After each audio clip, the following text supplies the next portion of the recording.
Welcome to another edition of the Mexican Soccer Show. I am Wiso from FoodMexSource.com. This is an hour-long podcast dedicated to all things Mexican football.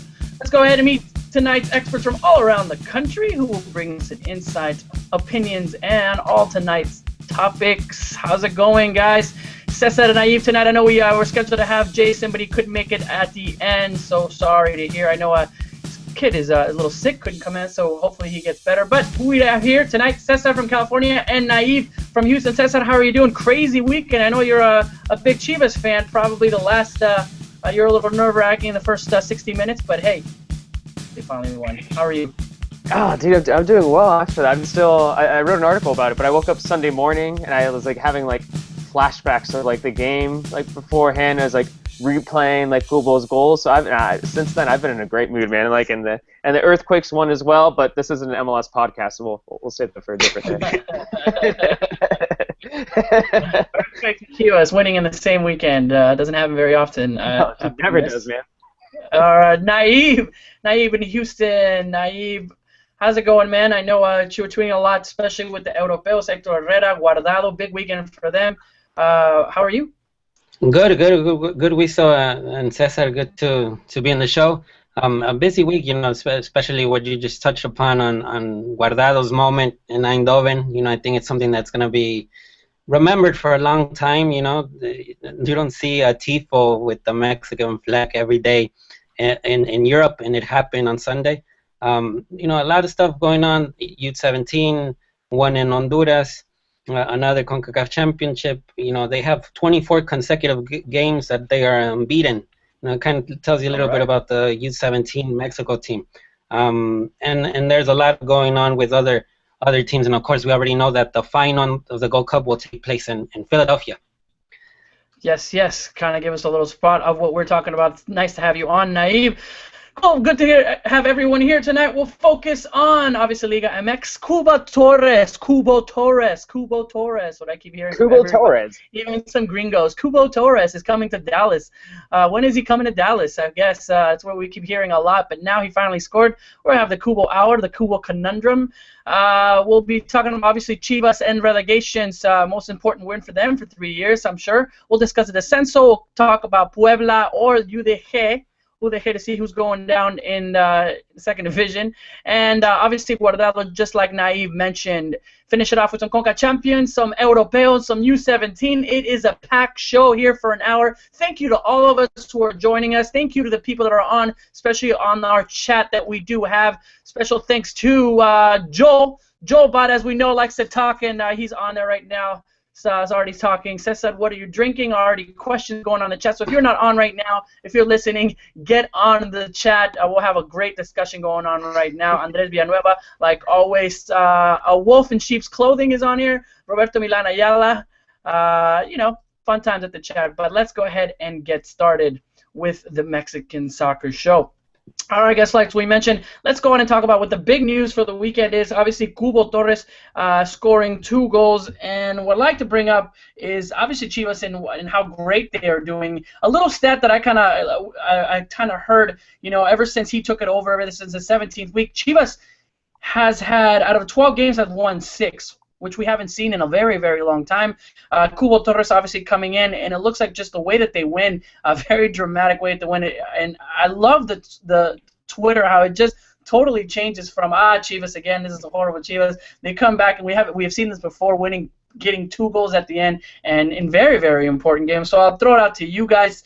How big was this win? I said at the beginning, with historic, and not only that, how big was this for Cubo Torres? Cesar? Well, it was massive for Cubo Torres. I think it might have been one of his most important goals of his career. And it was obviously a big deal for Chivas because going into the game, it looked like, because Leones Negros had won their game, even if even if Puebla had won the game, it didn't really matter because Leones Negros would still have the slight advantage over them in the relegation battle. I think one thing to keep in mind, though, is that, and that's something that I had to keep reminding myself, is because, I was, stuck in this euphoria of, how awesome it was, that Chivas, had won the match and done so well. But one thing to keep in mind, though, is that there's still 7 games left. And Chivas still has to play Xolos. They still have to play Tigres. They still have to play America. it's going to be a long time. This doesn't, as much as I would like to believe it, as much as a lot of the fans would like to believe it, this did not signify that Chivas were going to be safe from relegation. It's a step in the right direction, and it made my day, probably made my week, at least until next week. But there's still a long battle for Chivas. Well, I think it gives them a little bit of breathing room. Looking at the porcentaje, I know Tom did an amazing job. Tom Marshall did an amazing job. I'm looking at the numbers and the numbers game, the relegations, the points that are accumulating. But I mean, looking at this win, I think that if I'm not mistaken, I mean, Puebla is pretty much looking at the team that's going to go down. Obviously, that week 13th, the Puebla date, that's going to be very important versus UDG is going to be pretty much the deciding match. But let's just say Chivas beating, Chivas winning this match pretty much helped out Veracruz and helped out UDG too. I mean, everybody was pretty much happy about this except for Puebla. Naive, looking at obviously the rest of the tournament, I know even if some teams, for example, if Veracruz loses all of their matches, they're pretty much in. It pretty much has to be with UDG and Puebla. Looking at the way that the teams are going, what do you say? Yeah, I mean, if you see the numbers, I think today in Jorge Ramos and su banda, they talked a little bit about the numbers, and they said if Leones Negros makes 9 points out of the last 27 points that are possible, Leones Negros basically saved, and Puebla has to do 17 points out of the 27 points that are available. And the thing with the Chivas victory is that it was a direct rival, and Chivas went to Puebla and got a win. I think that's huge by itself. Also, I mean, I think it does help a little bit the momentum of the team in itself. I mean, I saw Marco Fabian be a leader on the pitch, and I've never seen that often. There's this player, Carlos Salcedo, who I wrote a piece about today. Amazing season he's having at only 21 years old, and the maturity that he has.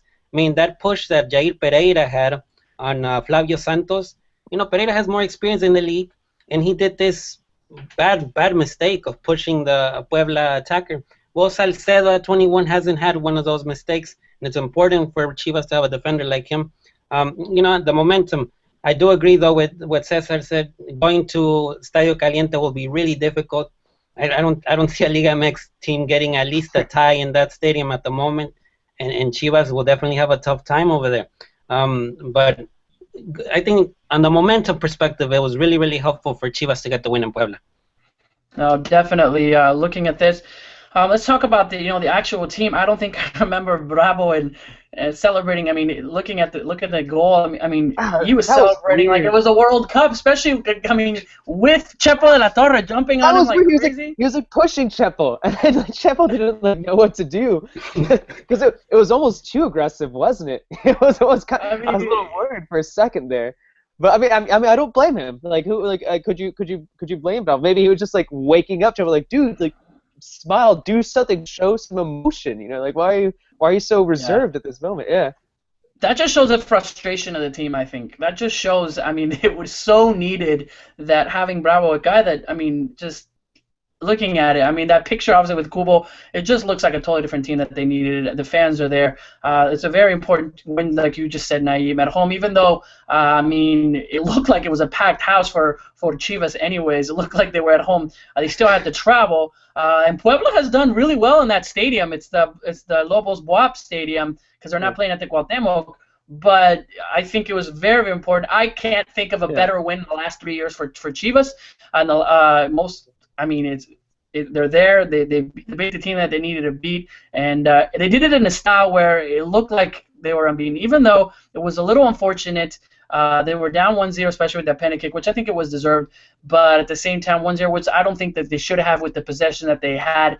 But obviously, Chepo de la Torre, that's the next topic to talk about, especially with both of you. How big is his impact on the team? Looking at them, a lot of people are criticizing. A lot of people are criticizing him for not starting Kubo, for knowing that Kubo has been in a rhythm and doing what he did in the MLS, and coming in as a sub. And obviously, it looks like, Chepo de la Torre, in my opinion, it looks like Chivas is working better under him, but yet he still gets a little bit of the criticism because he not started Kubo. What do you guys think? Talk to me about Chepo de la Torre.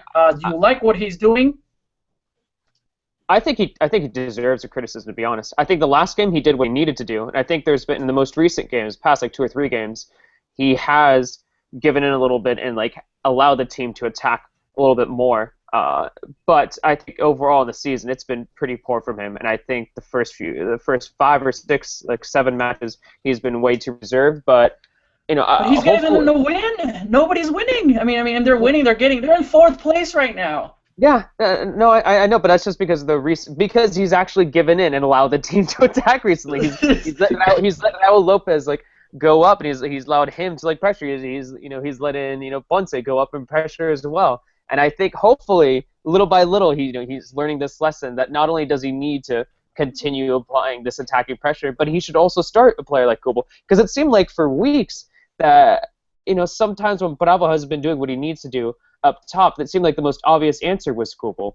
And it's almost as if like the whole Chivas community has been yelling at him for weeks for that to happen. And now that it actually has happened, hopefully next game we'll see Kubo starting. I don't think it'll be happening, but I think at the very least he'll be getting more minutes. Yeah, and just to add to what Cesar said, I mean, another player that was important in that game was Fernando Arce. Fernando Arce is your more attack-minded midfielder, not as defensive as Israel Castro. Israel Castro can be considered kind of like as a rock in the midfield, and Arce is more creative, and I think that also helped Chivas and Puebla. I think there's something about Chepo that's really reserved. He's really, he's hesitant when it comes to becoming an attacking team. I think that was the trouble with El Tri. He had all these great attacking players, but he was unable to make up a great attacking team. I think one of the things that's going to happen is that the players that are not having that much minutes, like Kubo and Fernando Arce, are proving with backs, with goals and wins that they deserve more minutes. And I think that's going to come up to him and the coaching staff to decide if it's appropriate to start them. Yeah. Well, I think, looking at it, I think it was in moments of desperation coming in, and he did make the change. I applaud Chepo for doing that and coming in. I think putting Giovanni in, Arce, and obviously Kubo in after that, taken out, and make more and more offensive. I think he's been criticized for that. He's a very reserved type of coach. But I in my opinion, I like to give a little praise in the fact that he's turned Chivas around, and that and how it was going, he is doing what he's doing, having him in the 4th place. Regarding, I think we all know, but I think give him some time. He's a coach. He's there, and it looks like we play the coach's mentality. Now it is Chepo Torres, who we all screamed at in 2013, especially during the X. So if it was somebody else, I could see that.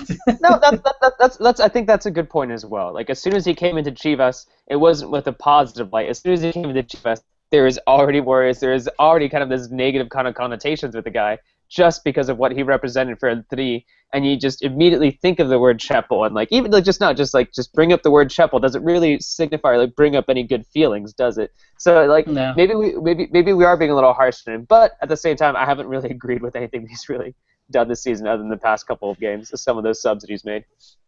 It looks like he will be starting Kubo at least in the Copa MX. I know, quoting Kubo in one of the interviews, saying that Kubo saying that he wants to make history. He wants to win something for Chivas, and it looks like that he's going to be in. That's literally what he said. He wants to win something for Chivas and want to be part of that winning. So I think he probably will start at least in the Copa MX. But at the same time, looking at over to the chat, something interesting from Joel saying Kubo wasn't playing all that good in Copa America MX games. Copa MX games he played. The Nigris looked better, and Aldo also scored against Cruz Azul and Monterrey. Without those wins, beating Puebla wouldn't mean much. So it's out there, seeing how it is. What do you guys think? Naive and Cesar, does he start Kubo not only in the Copa MX, but is he going forward? I don't think he'll start. Go for it, Naive. Just quick. I think he's going to go with Copa MX, starting Copa MX, and maybe he's going to be benched in Liga MX, But the thing is, 2 goals in 64 minutes for Kubo in the Clausura. What else do you need? This guy's going to go in, he's likely to score. So I think Chepo has to keep that in mind. Yeah, definitely. A great note from our friend Eric Fox, where we saw that 2 goals, 6-6, looking almost Chicharito-esque. He's always been in that shadow, but good for him. Very mature guy. Got a chance to meet him. Got a chance to talk to him in San Francisco. Cesar, I know we were both there, and it looked like very, very mature guy for his age. He's been in it for a while. I think he's a different type of player now after he was kind of like the whipping boy of Chivas, sending him to South America, and now to the MLS, proving himself. Naive, a lot of people are asking what's going to happen, or can you kind of tell us while we end this Kubo chat, what's happening with the Dallas? You're there. You mean Houston? Dynamo, Houston Dynamo. What's happening there with Cubo Torres? Are they getting him back? Is he on loan? What do you think is going to happen? Because if Kubo keeps performing the way he does, I know that he's on loan, but is there a chance that he'll stay in Chivas? No. I think the project is established. I mean, Kubo will be on loan for Chivas until the end of the season. Much will depend, of course, on what happens. Maybe Chivas makes La Liguilla. That, of course, will give more to the case that Kubo will stay till the end of the season with Chivas. But at a certain point in February, when he came, there was a sense in the Dynamo that he was not getting that much first team minutes in the league. But now, progressively, he's winning those minutes by scoring goals, as we saw in Puebla. But there's no chance that he's going to prolong his stay in Chivas. It's a 6-month loan with Jorge Vergara's team, and then he'll head over here to Houston and continue on the same path that he left off in Chivas USA. Scored around 22 goals, if I'm not mistaken, in 44 games for Chivas USA. It's already the leading Mexican goal scorer in the history of the league over here. And here in Houston, we're just, the journalists, the directors, the president, and the coach, Owen Coyle, they can't wait to have him in the team. I think it might be a little bit of a letdown, though, this season, just because, he's been involved with Chivas this entire time, and he's going to be involved with the national team, this year as well. So it's going to be hard for him to kind of assimilate into the Houston Dynamo this year. So I think there's a potential for him to be a little bit of a letdown this year for the MLS, but we'll see. We'll see. Good. Yeah, it depends. Just real quick, the guy has a great mentality. He's really mature for his age, and I think he already understands the responsibility that he has in the league. I told him straight up. I asked him one day, you're basically the ambassador of Mexico in MLS. And he was like, I know this is my responsibility, and I'm really proud to have it, and hope I can do the best that I can. Well, and then afterwards, did you do the robot with him? Maybe. There it is! In fact, it was one of our great friends from the Panchavillas here in Phoenix. Guelito said that, we were going to have a little dance-off with the Cubo Torres. So there it is, Guelito. We did it and the show just for you. Naive Naive needs to step it up with his. There it is. All right. Well, let's switch it up. What's going on in the chat? Lots of discussion, obviously, about Kubo. Let's see here. Edwin saying that Kubo should have started from the beginning. Joel's pretty much in his still that Kubo wasn't 100%. He should have started. So lots and lots of fun stuff in the chat. If you're not on there, definitely get on there. So let's switch it over. We did talk a little bit about Descenso, guys. Finish off the conversation about Descenso and how important is that league the match in the 13th week between Puebla and UDG, which is what everybody's looking for at the Descenso. It looks like that will be the deciding fact. It's pretty big because at this point, I've probably spent at least an hour or two the last 2 days messing around with that thing on Medio Tiempo, the relegation calculator. Man, that thing's fun. But but I was looking at it, and even if Puebla wins all of their games, there's still a chance that they could be relegated if if Chivas and Leones Negros continue to do well. So that's something to really keep in mind for that team, because they need to not say that they need to win every game, but it's almost imperative that they do. So that match against Leones Negros is going to be really, really crucial for them. Luckily for them, as opposed to the opposite of Chivas, they've already played a few of the toughest teams in the league, and they're going to have a little bit of an easier schedule. They do only have 3 home games out of the last 7, so that'll be a little difficult for them. But I think they would rather have that than have Chivas' current schedule for the rest of the season. So it's going to be a very important match. They're going to have to gain as many points as they can. And if I remember correctly, I saw something online that said that like I think it was like Puebla like right now it has like the highest chance of being relegated is about 60% right now, and it's about 28% for Los Negros, 7% for Chivas, and then 1.9% for Veracruz. Wow, we were thinking about this, especially at the beginning. Obviously, a lot of people had Chivas, even Veracruz, but no talk of Puebla in that relegation talk, especially how we're doing. Good thing Cuauhtemoc will be in politics, so he will not go back. Cuernavaca. Cuernavaca. You can drop out. Naib, who do you see, on your opinion, being the relegation? Call it out right here. We're going back. Who do you see actually? You know, the victories that Leones Negros had against America and Tigres, I mean, that's huge. I just don't. Chivas might not even get those wins against those teams. They've won the last 4, right? Yeah, I mean, I think the last 3. Is it the last 3? Last 3. Yeah. Last 3. Which is massive. Yeah. It's massive, but America and Tigres, I mean, that's I don't know. There's not a word to describe those victories. I mean, that just came out of nowhere. And I think that just puts Puebla on a bad position. And I mean, it's not like Puebla's playing bad football. They're actually playing great football this season. That's an unfortunate thing, isn't it? With Alustiza, with Rey, with Hercules. I repeated myself. But I mean, it's a team that has been playing good football, but unfortunately, the points and how this system works. I mean, Leones Negros, since it hasn't had that much games in league, has more of a way in. They can all of a sudden get a 4-game winning streak, and that 4-game winning streak practically saves them from relegation.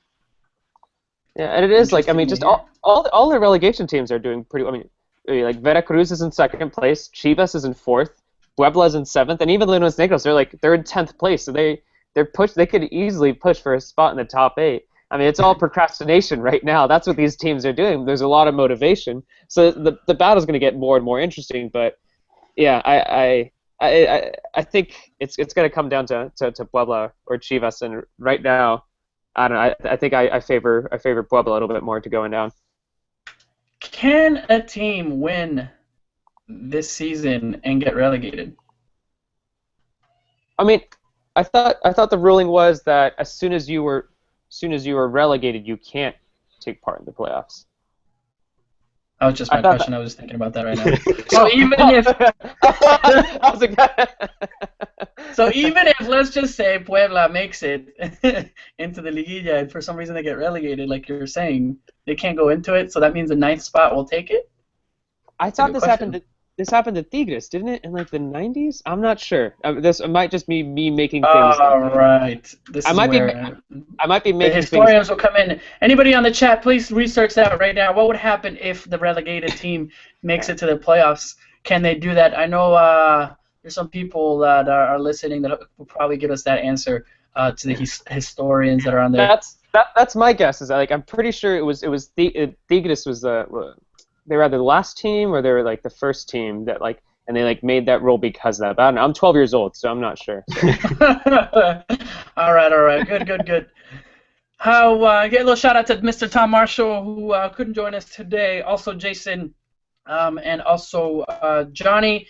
And sometimes when Eric Gomez also joins us live on here, just the group from the Mexican Soccer Show. Let's switch it up. Let's talk about, just really quickly on Liga MX. I know we focused a lot on Chivas, on what happened outside of Kubo and Chivas. What was the next big thing in Liga MX for you guys? You know, especially with the week, with the Jornada 10. I'll put up the scores in a minute. But Cesar, for you, what was the other next big story? I'm looking at the scores right now. I think it's got to be Tijuana Veracruz, just because of that was a big matchup between two big teams.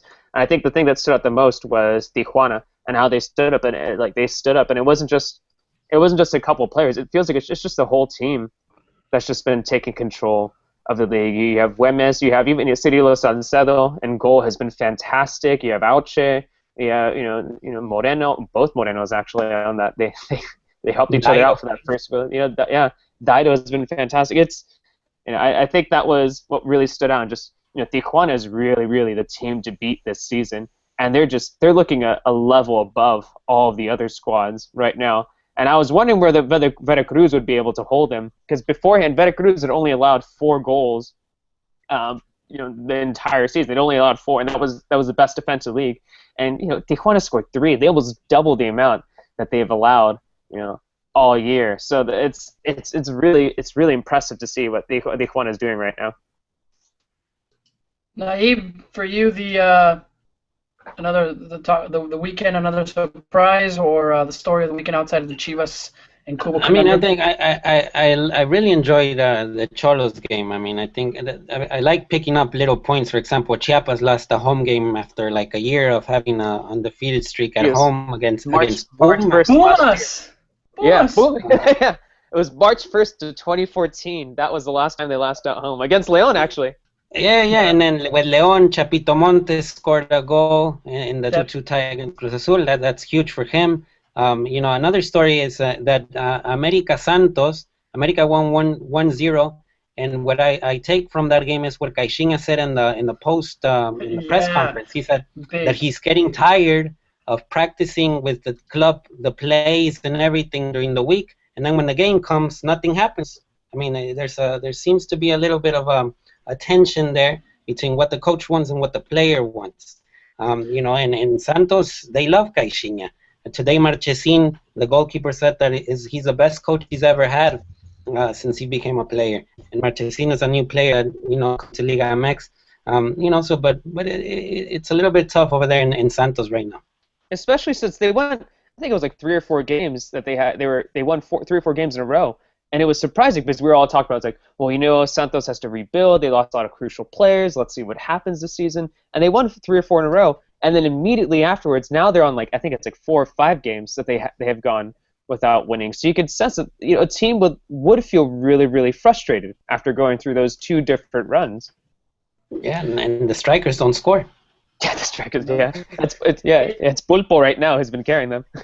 It's interesting that you said that, Naive. I think there is some problem with Caixinha and the team, because I think also in the press conference where he was saying that that the jugadores tenían pánico escénico. I think he was just reiterating the fact that the guys had stage fright. Who says that about their players going into the Azteca? And not only one or twice.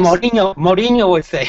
Yeah, that's something. I mean, it was almost when I was listening to it, I was like, well, why are you saying that about your players, that you had stage fright going into the Azteca and coming in? And he just kept reiterating there's some problems that are there. And if he keeps losing, especially with the relationship, watch out looking for Caixinha, but looks like Santos totally dropped off, especially with this season. Kind of a tangent, but I don't know if any of you guys are Simpsons fans out there, but doesn't Caixinha kind of look like Reverend Lovejoy from Simpsons? Someone pointed out online, and now I can't not see that every time I watch it. Oh, man, that's hilarious. That is hilarious. Let's see if I can get a little graphic. A little graphic, Reverend Lovejoy. Oh man, that's funny. All right, well we'll try to get that later. All right, any other news sites on the? I'm just kind of looking at the score. I'll put them up one more time, sharing the score for you guys. Let's see. There's Reverend Lovejoy. All right, so there we go. León Cruz Azul. León Cruz Azul coming back. Chapito Montes, like you said it right, Naive. That was coming in, especially with the goal that he made. Very typical of Chapito making those goals. It doesn't matter. He places the ball perfectly. But León doing what León is doing. As a León fan, as you can see, it's not over until the 93rd minute. León always finds a way to score at the end. It's not over until week 17 for León. No Gallito, and no Gullit. So I think it's it's a good result. I think Cruz Azul is one of the best defenses in Liga MX. Roque Santa Cruz coming back as well from the injury. I think it's a good result for León, and also more for León than Cruz Azul, I'd say. Yeah, León didn't win. But looking at us, Monarcas obviously losing. We talked about America, Atlas, Monterrey. Atlas going to win it. Estadio Jalisco. Tigres, Pachuca. I don't want to talk about Atlas other than the last 10 minutes. I didn't really care. Tigres, Pachuca. Pumas finally winning. Good for all the Pumas fans. Toluca, Querétaro, León, Cruz Azul we talked about, and obviously Chivas and Puebla. So we'll be looking forward for next weekend. But exciting.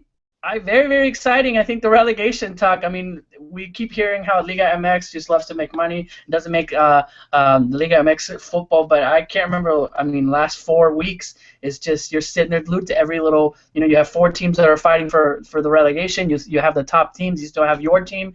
I mean, you're sitting there and forget if you have anything to do over the weekend because it takes over your life if you like Liga MX. On top of all the other Europeos and all the other games, there's nothing to do but watch football in the weekend. And now we talk about the week stuff that's happening. And a great segment to switch it over to. I know Conchampions is starting, the semifinals, and then also Champions League. So let's go into a little bit of the Conchampions that are happening with America. And in America, that a lot of people are saying, where's that Ferrari Amarillo? Where is that Ferrari, the Aplanadora that's taking over?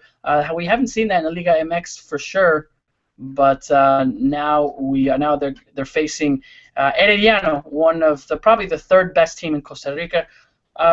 What do you guys see? And on the other side, obviously La Liga de Costa Rica versus Montreal. 4 different countries, 2 MLS teams, 1 Costa Rican and 1 Mexican team. Is it a surprise for you guys? Not really. I mean, I think I gotta give props to Montreal for the preparation they did for the game against Pachuca. And Pachuca's a young team, with a young coach like Diego Alonso. I think that played a factor. I think against Montreal Impact. Montreal Impact is, experience, has a lot of good Italian players in the midfield, and I think it's normal. I mean, Costa Rica, there's something in Costa Rica going on that we have to keep an eye on. I mean, what they did in the World Cup was phenomenal. And I think that transcends to the club level as well. With America, I think it's difficult because of the injuries. Right now, I'm reading from Billy Escobar.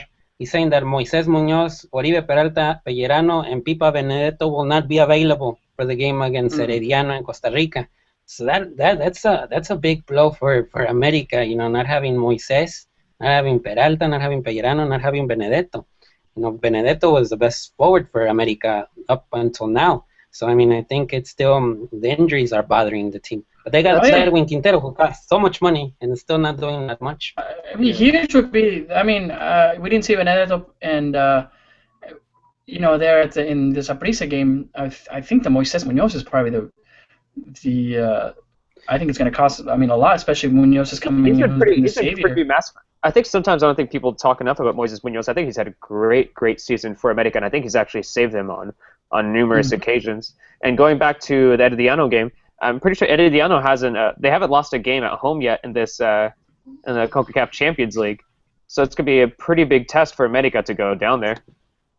Yeah, no, especially going over there, and it's going to be massive. 2 Costa Rican teams that are there. On the other side, you said it, Naive. Montreal doing great things, especially with the stadium pack in the stadium. It looks like it was a huge, and just the way Pachuca lost, obviously in the away goal, but it should be exciting times. I don't remember, like I said, I don't remember also being this fun. Usually it's 2 Mexican teams, and not that I don't like that, but I think it's also fun to watch the rivalries that are there. So I think in the end, I think America are going to find a way. I think they're by far the favorites to win the competition, and I can easily see them winning it all, to be honest. But we've seen these teams, go out there and not taking it seriously and losing away games. True. Pachuca in the first round against Montreal Impact. I bet most players from Pachuca couldn't even name a single player from Montreal Impact. I still can't even. All right, come on. I still can't. I mean, I think don't underestimate any of these games in the last 4, especially. I mean, look at Pachuca having we were saying that they were going to go in, but if America, having those injuries, especially when they're traveling, and still have to make sure to maintain the Liga, it gets a little tough for them. So hopefully we'll see that. Yeah. And Oribe Peralta not having the greatest of weekends, and especially in Liga MX, aside from the Saprissa, I haven't seen Oribe Peralta be in the same also. So I think it'll be interesting to see. I don't know, but is the first leg? Yes, the first leg is in Herediano, correct, Naib?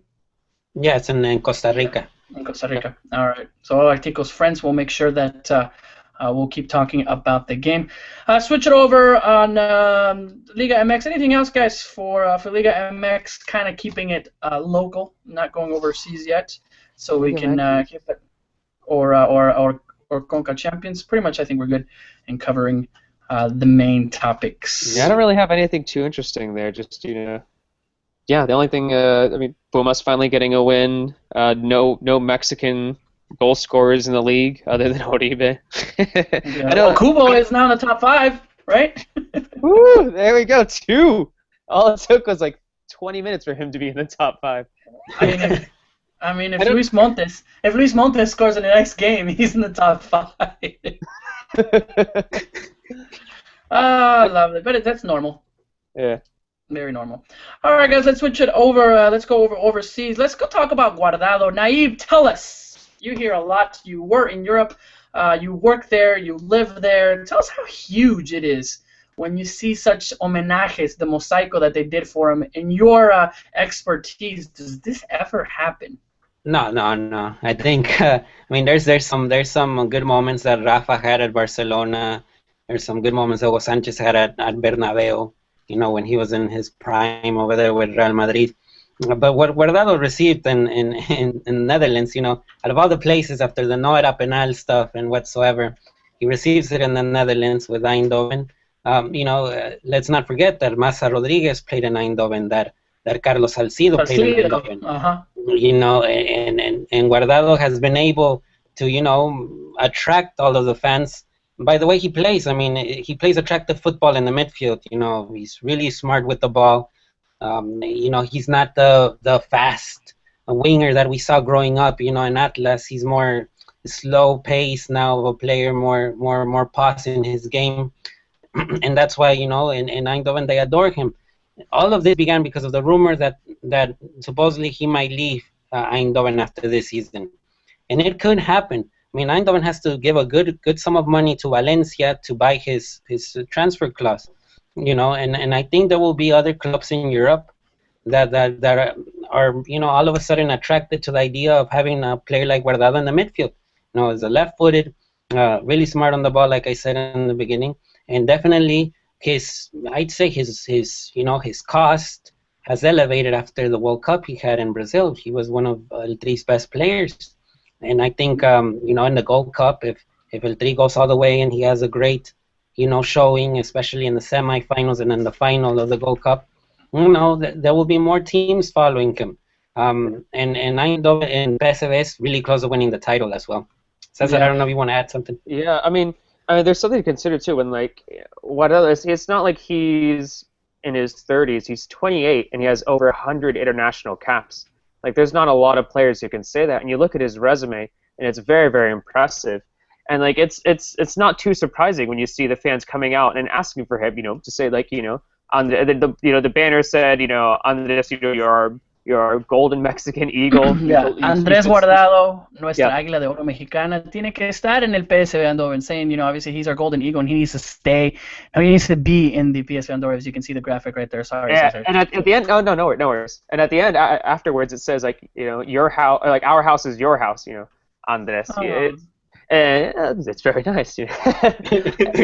But especially when there's rumors that PSG are interested in the player, and it's obvious how much money that PSG has thrown at so many other options. And if this rumor is true, it would be extremely enticing. Even though I think PSV Eindhoven has given Guardado a lot, I think that's something to keep into consideration as well. It wasn't like before he joined PSV, and other than counting the time he had with the national team, he didn't do well with Bayer.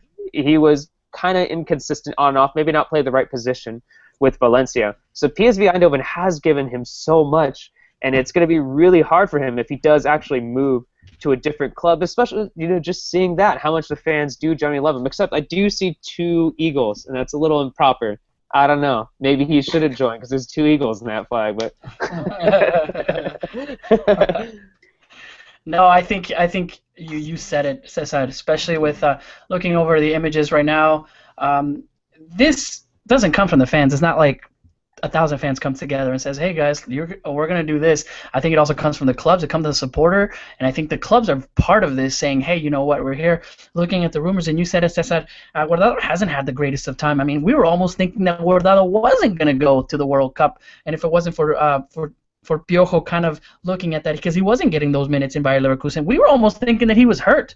It was a rough time, especially in Valencia. Then coming back to Valencia, of what the team paid for, and then obviously not playing for him. Now he's found PSV, and you said it, Naive. No, it doesn't happen very often in the way that things are. So I think it's huge that we see a player being, heralded like that. And watch out, because I know after the season, I think rumors has it, maybe America has been kind of like pulling the string, making sure that probably pay him well and coming back to it. But he was quoted saying that this is one of the best days of his football career, and the way that he saw it. I mean, that's a huge news. Yeah, and just to end, I mean, I don't know Guardado personally, but I'm pretty sure that if it was up to Guardado, he would stay in PSV. I mean, I just think that by the way that he acts, by the way that he, is as a player, got the captain's armband from El Tri and right away acted as a leader. He's been in Europe for a long time. Eindhoven has been home for Guardado, and I think the same couldn't be said in Valencia and Leverkusen. I mean, here the teams, the whole team respects him and adores him as a player, and that's important. Definitely very, very important. Well, good to see that. And somebody said, Masa and Salcido. Well, where's mine? Where's my mosaico? Masa, just the crowd lifts a giant yellow card for Masa, just yellow everywhere in the crowd. Masa, I'll give you a mosaico. All right. Switch it over to the other Mexican that had an amazing week. I think Héctor Herrera. I know Food Source. Plugging a little bit, had a great player profile on him.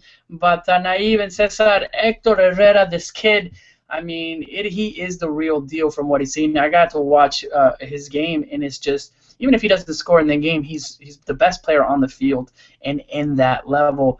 Naive, Champions League, I mean, looking at what he's doing, and also in the league, how huge is the moment right now for Héctor Herrera? I mean, I don't know if Cesar wants that first, what his points of views are, and then I'll add mine. Cesar, you're summoned. I mean, summoned. This is my chance to talk about Herrera. Obviously, he's a hugely important player for Porto. He scored a goal, last week in the Champions League. And I think that, the most recent game, after they got I think it was Fabiano from Porto who got a red card. So Herrera had to switch back and play in a position he isn't used to playing. He went back to as a right back, and he seemed pretty comfortable in that position. It shows how flexible he is for the team as well. And when they need him to be playing in that position, he did really well. And as we saw, I think a few of us talked about it online. I believe it was the 65th or 75th minute. Quaresma was substituted out of the game, and he gave the captain's armband to Herrera. Maybe he just arbitrarily chose someone. Maybe it wasn't that big of a deal, but it is, to me, truly a big deal that Héctor Herrera was given the an armband for a team that is a Champions League team, a team that's in the knockout stages of the Champions League. So I think he's making a big difference, and I think he's had quite the season over there in Europe. Yeah, I mean, just to add, so you go and then I'll go. Oh no! I was just gonna add and plug it in again. The Cesar's top 25. Cesar, Héctor Herrera is the number one player. That's. Really quick. I think not. I mean, honestly, I think Vela is the number one player. But now that Vela is injured, I think there's no doubt. There's no doubt that Herrera right now is the best Mexican player in the world right now. At least in the galaxy, solar system, local star cluster. Yeah, I mean, and you could go a little bit far and say that Herrera is the best Concacaf player. I mean, he's the only Concacaf player that's in the Champions League knockout rounds. That midfield, Oliver Torres, Casemiro, Héctor Herrera, that midfield can compete against PSG's midfield, Real Madrid's midfield, Bayern Munich's midfield. We'll see this week what other teams compete. But Porto's not going to be an easy team in the quarterfinals of the Champions League. I think all the teams, especially teams that are really dread, an attacking team like Porto, are going to be really try to avoid them because it's not easy to go to the Dragao when Porto's playing at this level. And Herrera's a big part of it. he was telling, there's an interview that Omar Flores from Periódico Excelsior did to him last week, an exclusive interview. And Herrera was talking about what it means to be coached by Lopetegui, Julian Lopetegui, who coached U19, U21s from Spain. And he was saying how, that Lopetegui is teaching him how to be a world-class player, how to play with intensity in important games, in Europe. And right now with Porto, they're playing important games. They're still competing in the league, and I think hopefully Herrera can lift a trophy this year. Yeah. And something to keep in mind too is that I'm pretty sure they're one of the few teams. Maybe they're not the only one, but they're still undefeated in the Champions League right now. They haven't lost a game yet. That's exciting. Exciting to see that from one of our players. And now you touched it there. I mean, no one else in Concacaf is doing this. Aside maybe another player, maybe Navas from playing in Real Madrid, and getting the start over the weekend. But very very weak, especially with anybody out abroad. Yeah, and then we can have the case that Chicharito is also going to be in the quarterfinals, and Raúl Jiménez with Atletico could be in the quarterfinals as well. Yeah, but they haven't had the protagonism. They haven't had the protagonism that Héctor Herrera has had. I mean, we're talking about especially Herrera that's a starter. The captain armband. I mean, he got the captain armband, right, Cesar? Yeah. But I mean, going back to Chicharito and Jiménez, they're pretty lucky because they're gonna have like the best seats like in the world for the Champions League. That's all I'm gonna say right there. Oh man. What I like to call the Jonathan Dos Santos bench seats. This is when he was in Barcelona. Good to see that. All right, running off of the Europeos. Any other talk? Unfortunately, Cesar Romero did not score over the weekend. Sorry, guys. Sorry for all you Punic fans. But Cesar Romero did not score. So right now he's only at 17 league goals in 16 games. So. All right, Cesar Romero, who plays in the Armenian League? The Armenian Premier League, the greatest league in the world. Oh, Premier. I forgot about the Premier. What about any other talk about the Europeos? Dos Santos brothers. Yeah, the Dos Santos brothers have the game against Sevilla in Europa League. They're going to play in Sanchez Pizjuan. The first leg finished 1-3 for Sevilla. It's really complicated for Villarreal to do something. I mean, Marcelino Garcia Toral will watch the game from the stands because he got sent off in the first game. Jonathan will start. And what I gotta say, Jonathan, in that first game in Villarreal against Sevilla last week, Jonathan was one of the few players of Villarreal that maintained the composure throughout.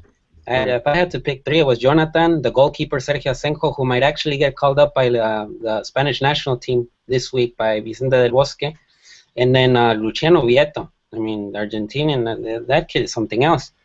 And I think those are the three players that are really maintain a composure. And we'll see with Gio. Gio might, who never knows? You never know. Gio might start on Thursday. It's funny because it looks like Gio's been getting like the very important starts. We keep seeing it that maybe he's done, but all of a sudden, Barcelona or very important matches, Gio is getting that start.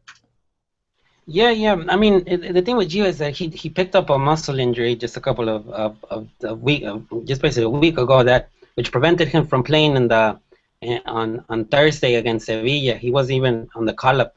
On Sunday against Almeria, a game that finished 0-0, he started but didn't do much. I mean, it's this pattern of injuries that are just quite annoying. It really is. It's really unfortunate because he's a very important player to Villarreal. Now he was the second highest leading goal scorer last season for Villarreal, so they were kind of expecting him to be once again like a crucial player for the team. So it is a little unfortunate for him to be having these. It's never anything too serious, but it's just like you said, Abe, it's just like the random small little injuries that have kept him throughout the season, from getting too many minutes. Good to see. And then the others that obviously aren't getting that much playing time, you have Raúl Jiménez. Any news with Mr. Rayo Vallecano himself, Aquino, getting back into the bench from a couple of days not playing there? He was on the bench on Saturday against, I forget who they played against right now.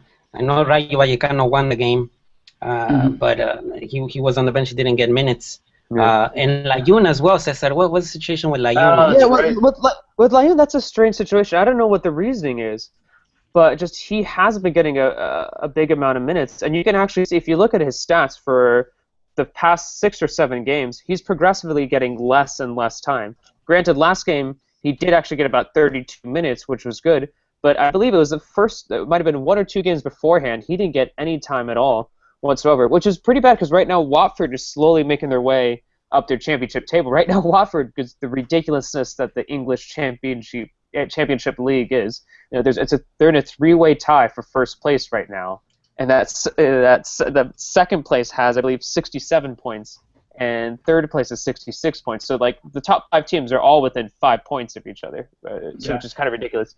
But yeah, it's just I don't know what it is entirely what's happening with Layun right now. He just he's kind of turned into a bench player as opposed to a starter within the past 5 or 6 games.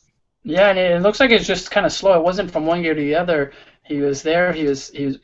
I think he was an assist, and then all of a sudden he got subbed out. He got subbed out in another game, and then bench, and then coming back in. So it looks like he's slowly starting. I ask you this: I've seen some of the games, and they're playing him in that midfield, almost contención type of player. That DM position, almost not his normal where we saw the 5-3-2. I mean, it obviously could be because Watford is either running a 4-4-2 or another position from the coach. But that, I mean, a lot of people saw it and were like, all right, well, Layun can play in that position. We'll see that. Could it be that the coach? I mean, he's not doing that great of a job in that role that he really normally doesn't play. Yeah, it's different. It's different. I remember, was it like something around 3-5-2? It's really evident that he uses 5 midfielders. The coach over there in Watford. I mean, but he's a versatile player, like Layun. I mean, I think he can move around. He's one of the few Mexican players who can say that they're ambidextrous, kind of, kick the ball with both feet. But I think with Piojo, it won't affect. I mean, I think Layun knows how Piojo works. Piojo knows how Layun does. And another Europeo that comes to mind real quick, Rafa Marquez has a muscle injury, doesn't he? So that will prevent him from playing the friendlies this month. Yeah, yes. And I heard we're not going to replace him with any other Europeo, but who else would we call? It doesn't seem like Aquino would be getting the spot. Uli Davila is getting called up. Cesar Romero, tears for that guy, but he's not going to be getting called up. So. Netty. Is he posting his own Instagram videos somewhere? Just like slightly worse than Pulido's, like him doing practices somewhere. Oh, and Pulido. Good thing you brought him up. I was almost forgetting on what happened over Pulido with. I know you guys talked a little bit about last week. Yeah, Pulido was supposed to have his day over the weekend, but I guess Nico Volos. I wrote it down. Nico Volos. What a story for that guy. Yeah, Nico Volos. It's I guess they had some financial problems, and they weren't paying their players for a long time. So the Greek Super League dropped the team out of the competition. So now any team that takes on Nico Volos, they just get an automatic 3-0 win. So yeah, 3-0. Let's just pretend this is that. You could say Pulido got a hat trick over the weekend. So. That's so funny. I was reading that. Yeah, 3-0 without playing him. Like, it's not just a win or a 1-0. No, it's a 3-0 win. The deficit of them, I mean, in their all-time score against is going to be massive. Yeah. But it's interesting. All right, guys. Well, wrapping up the Europeos. Interesting to see. Hopefully, we get to see more of our players play.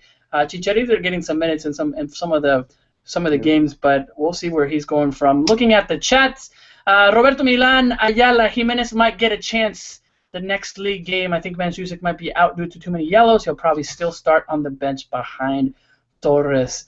Netty pulling, obviously fun about Pulido and Netty, and more stuff about Javier Aquino pulling up Pablo Barrera up there in Rayo Vallecano, but interesting stuff. We still got about a couple of more minutes, 6-7 more minutes. But any other news, guys? Daniel 3. What to look forward to in this weekend? What's the most exciting game? I'll ask you guys on the spot that you're looking forward to in the Europeos. I think one thing to look forward to is we're going to be hearing the call-up soon. Either probably. I think probably tomorrow. Yeah, tomorrow we're gonna hear the call-ups for the league because we already know all the Europeos are going to be there.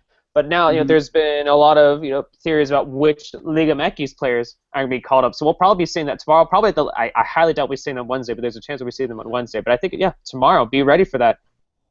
Yeah, I think it is coming out tomorrow. Obviously, this is the only Europeos weekend. I mean, FIFA Day before the Copa America, so I think that's why everybody was there. A little sad, a little bit of not disappointed, but I think how Aquino wasn't in, especially with how Aquino came in last year's World Cup, not even getting a chance.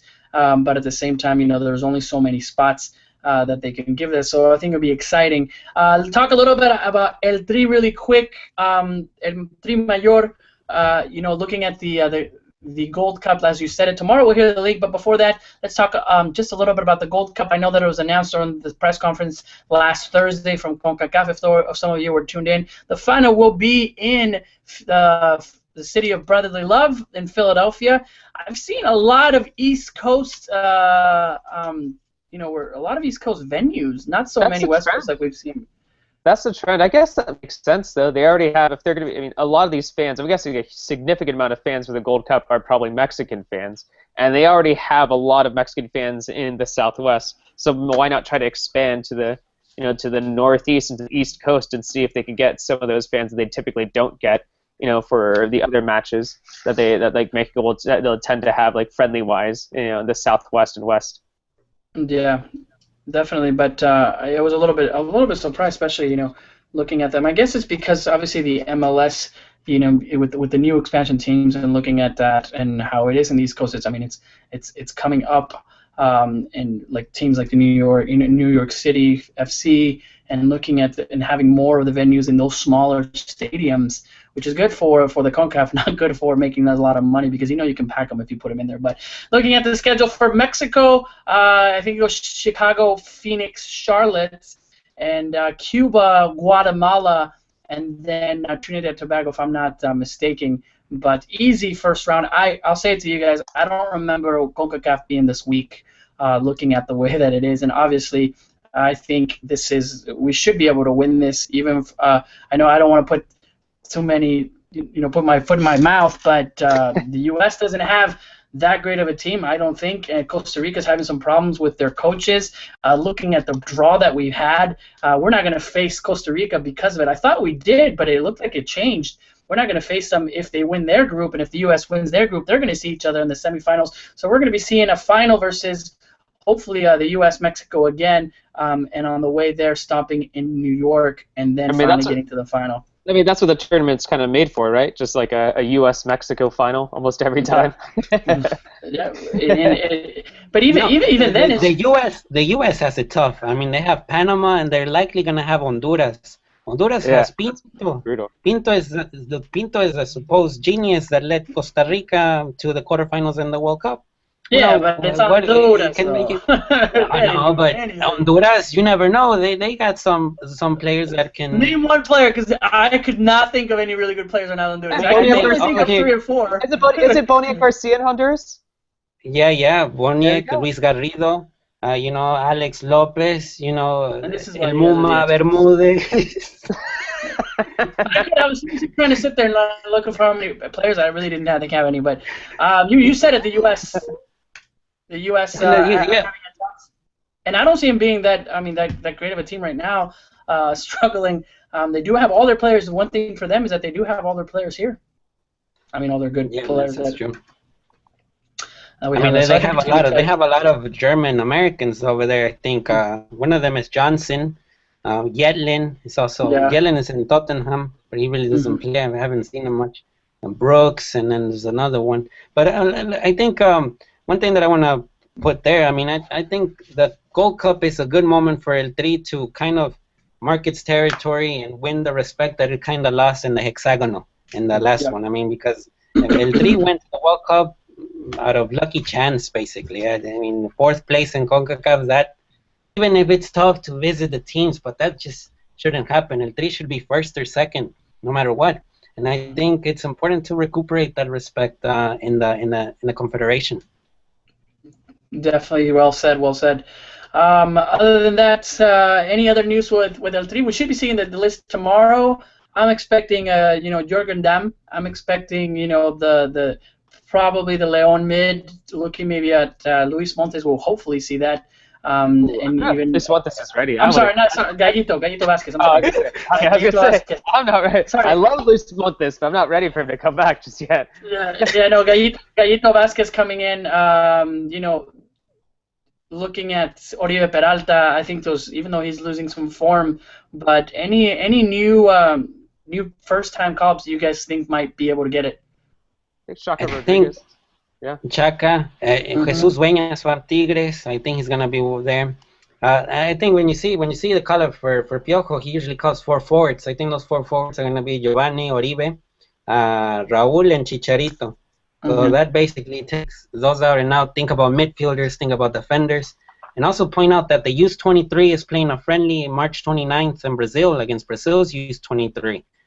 So that takes away possibilities of seeing Cubo Torres with the senior team, or even Carlos Salcedo, who has been doing great in the center back position.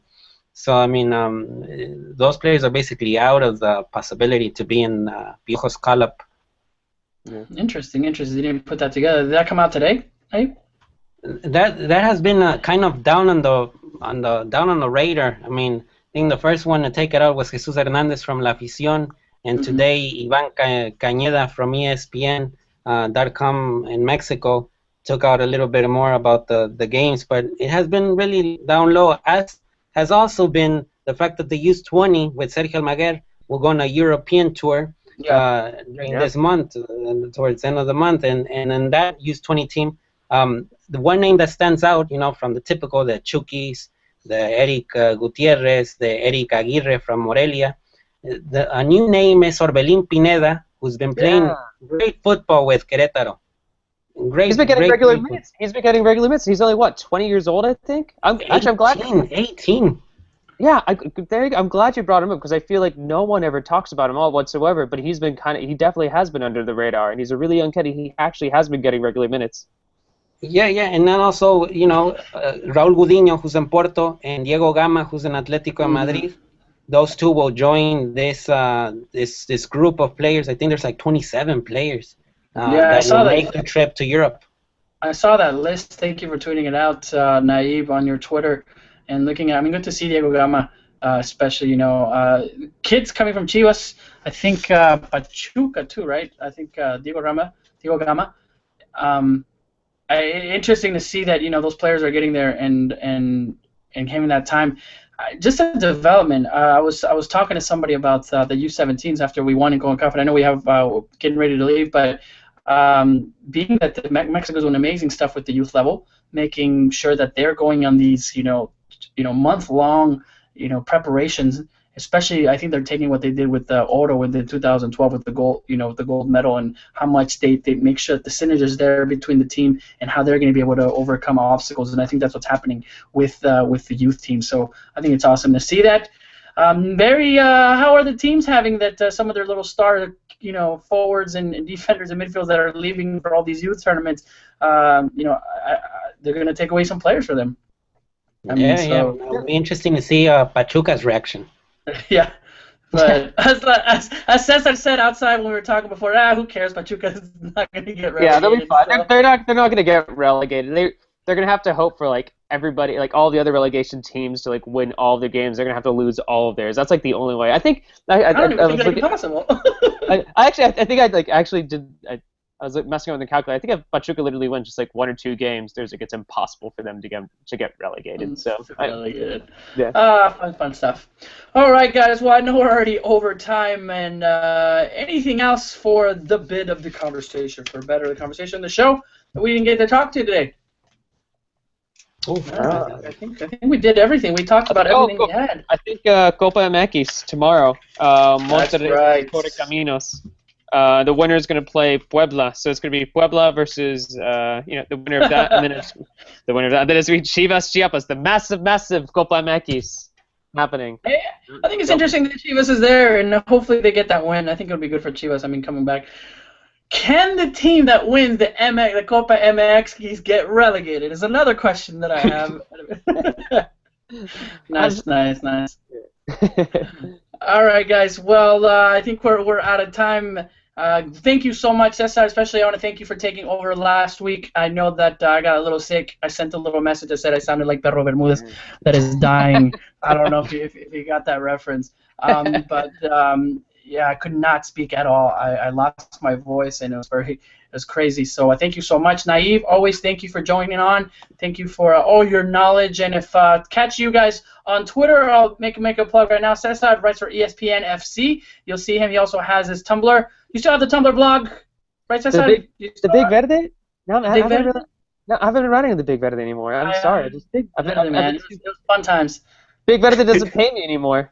Now I'm a little bit more. I'm a little bit more reserved with my ESPN stuff, but I'd rather be, a little bit more reserved, like Chepo, and getting paid. So. Yeah. Nice. ESPN FC. You can catch it. He does a lot of articles in the week. Also for FootMechSource.com, the top 25. Definitely enjoyed all his publications. And then Naive's got a great little blog, De Lejitos. I love to definitely read that, Naive. I know. Is it De Lejitos on Tumblr? Yeah, De Lejitos Tumblr. Yeah, and we try to bring a little bit of articles about individual players and so forth, a little bit of analysis.